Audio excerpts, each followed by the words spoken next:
TMC की अध्यक्ष ममता बनर्जी जब से पश्चिम बंगाल विधानसभा चुनाव हारी हैं, तब से मुसीबत खत्म होने का नाम नहीं ले रही है। विधायकों की बगावत के बाद टीएमसी में एक बार फिर बड़ा भूचाल आ गया है। टीएमसी के 14 सांसदों ने ममता बनर्जी के खिलाफ बगावत का बिगुल फूंक दिया है। टीएमसी में इतनी बड़ी संख्या में सांसदों का बागी होना न सिर्फ बंगाल बल्कि देश की राजनीति पर भी सियासी असर पड़ेगा। बताया जा रहा है कि इन सांसदों की एक अहम बैठक बीजेपी नेता और केंद्रीय मंत्री भूपेंद्र यादव के आवास पर हुई है, जहां पर पश्चिम बंगाल के मुख्यमंत्री शुवेंदु अधिकारी और बीजेपी नेता और त्रिपुरा के पूर्व सीएम बिप्लब देब मौजूद थे। इस बीच राज्यसभा सांसद सुखेंदु शेखर ने सोमवार को राज्यसभा सदस्यता और टीएमसी से इस्तीफा दे दिया। अपने इस्तीफे में सुखेंदु शेखर ने ममता बनर्जी सरकार पर गंभीर आरोप लगाए।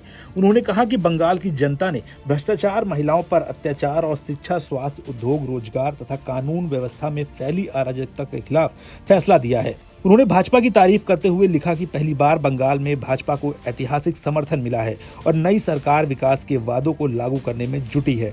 उनके इस बयान ने साफ कर दिया है कि अब टीएमसी के अंदर से ही नेतृत्व पर सवाल उठ रहे हैं। वहीं सुखेंदु शेखर के इस्तीफे के बाद कुछ अन्य सांसदों की उनसे मुलाकात ने ये संकेत दे दिए हैं कि पार्टी के भीतर असंतोष धीरे धीरे खुलकर सामने आ रहा है। फिलहाल अब सबसे बड़ा सवाल ये है कि ये 14 सांसद आगे क्या कदम उठाएंगे। क्या वे भी इस्तीफा देकर अलग राह चुनेंगे या किसी अन्य राजनीतिक दल का दामन थामेंगे। अगर ये सांसद इस्तीफा देते हैं तो उनकी लोकसभा सदस्यता तुरंत समाप्त हो जाएगी और उन्हें दोबारा चुनाव लड़ना होगा। ये उनके लिए बड़ा राजनीतिक जोखिम होगा, क्योंकि उन्हें फिर से जनता के बीच अपनी पकड़ साबित करनी होगी। दूसरा विकल्प ये है कि वे बिना इस्तीफा दिए अलग गुट बनाने की कोशिश करें, लेकिन यहाँ भारत का दल बदल विरोधी कानून एक बड़ी बाधा बनता है।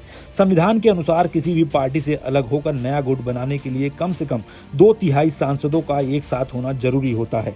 टीएमसी के पास लोकसभा में कुल 28 सांसद हैं। ऐसे में पार्टी को कानूनी रूप से तोड़ने के लिए कम से कम 19 सांसदों का समर्थन जरूरी है। मौजूदा स्थिति में 14 सांसद इस आंकड़े से कम हैं, इसलिए कानूनी रूप से पार्टी तोड़ना आसान नहीं माना जा रहा है। अगर ये सांसद पार्टी व्हिप का उल्लंघन करते हैं या सदन में पार्टी लाइन के खिलाफ जाते हैं तो टीएमसी उनकी सदस्यता रद्द कराने की प्रक्रिया शुरू कर सकती है। ऐसे में उनकी सांसदी जा सकती है और उन्हें उपचुनाव का सामना करना पड़ सकता है। राजनीतिक विशेषज्ञों का मानना है कि इस पूरे घटनाक्रम के पीछे रणनीतिक समीकरण भी हो सकते हैं और आने वाले समय में ये नेता किसी बड़ी राजनीतिक पार्टी की ओर रुख कर सकते हैं। हालांकि फिलहाल सभी नेता अपने अगले कदम को लेकर स्थिति स्पष्ट नहीं कर रहे हैं। कुल मिलाकर टीएमसी के लिए ये स्थिति बेहद चुनौतीपूर्ण बनती जा रही है। पार्टी के भीतर बढ़ती खींचतान आने वाले समय में पश्चिम बंगाल की राजनीति पर गहरा असर डाल सकती है। अब सबकी नजर इस बात पर है कि ये 14 सांसद आखिर किस राजनीतिक दिशा में आगे बढ़ते हैं।